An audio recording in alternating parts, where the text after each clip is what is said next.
The pro-Palestine anti-war university protests, which began from New York, have spread like wildfire, not just in the United States, but other countries as well.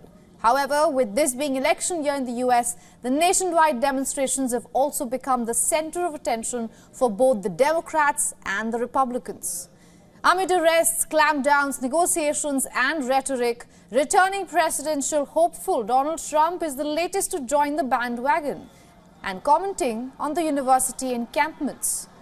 In signature style, Trump, the Republican leader, has drawn rather dramatic comparisons of student protests to the January 6th Capitol Hill riots that happened in 2021. Trump made these comments on Tuesday as he arrived at the court for the ongoing criminal trial in the hush money case. Now, this whole country is up in arms, breaking into colleges, knocking the hell out of Columbia University. I mean, if they took over, I know the building very well, they took over a building. That is a big deal. And I wonder if what's going to happen to them will be anything comparable to what happened to J6.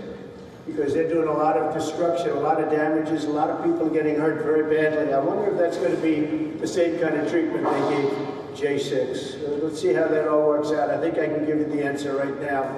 And that's why people have lost faith in our court system. To remind our viewers of what happened on January 6th in 2021, a mob of Donald Trump supporters had stormed Capitol Hill to disrupt a joint session of the US Congress, which had convened that afternoon to certify the results of 2020 presidential elections, which Trump lost to Joe Biden. The rioters caused an estimated $1.5 million in damage to the Capitol building.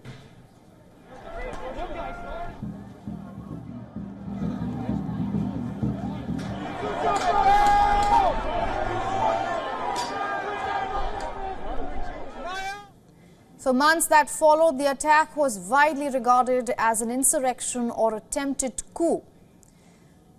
The former president himself is facing hundreds of charges in relation to the riots, incitement of insurrection and other charges under obstruction law, to name a few.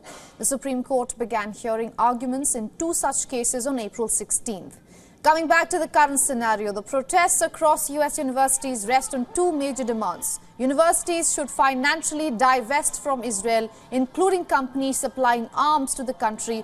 Demands also include permanent ceasefire in Gaza, end of US military assistance to Israel, and amnesty for students and staffers that have been either fined, disciplined, or fired for protesting against the war in Gaza.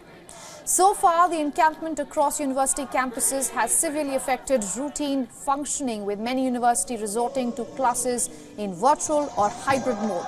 Clashes between pro-Palestine and pro-Israel groups have also been reported. Police have been called in to clamp down on student protests, and there have been mass arrests of largely pro-Palestinian demonstrators.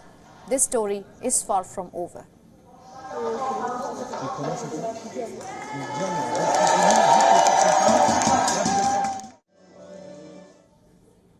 Now, to take this further, we are being joined by Jonah Blank from Washington, D.C. He's the former foreign policy advisor to President Joe Biden and also a senior journalist and author. Mr. Blank, good to see you again. I want to take your quick reaction on how Donald Trump has compared these protests that are happening across universities in the U.S. to the 6th January Capitol riots. Well, thank you for having me. Mr. Trump's comparison is clearly absurd. On January 6th, thousands of his supporters attempted to stage a coup d'etat. The issue is not damage to the physical U.S. Capitol, it was damage to American democracy. The protesters on many college campuses are not doing anything remotely comparable to that. In almost all cases, these are nonviolent protests. The very few exceptions are individuals who should be disciplined as individuals rather than the entire protest movement. So I don't think anyone could seriously compare these two events. Right. Mr. Blank, the last time we spoke, we briefly spoke about how US's foreign policy will not really change even if Donald Trump or any other Republican comes to power in this November. But at the moment, the kind of protest, the magnitude of the protest rather, you are seeing across the country in US, how do you see this affecting the elections that are due in just 7 months from now? Well, first off, US policy will change if Donald Trump is brought back into power. As we saw during his first time in power, Trump was the most pro-right-wing Israeli government president that the United States has ever had. So as much as protesters are displeased with President Biden's stance, and in my view, rightly so, they would be far more displeased with a Trump administration policy. So politically, these protests do hurt Joe Biden, and he really should, in my view, be taking them very seriously. But let's make no mistake, a Trump presidency would be far more aligned with the practices and goals of Netanyahu and his right-wing Israeli government than anything coming out of the Biden administration. Right, Mr. Blank, according to what you said, that doesn't leave the voters much of a choice if they are already unhappy under the Joe Biden administration. But thank you for speaking with us and getting us all those insights from Washington, D.C.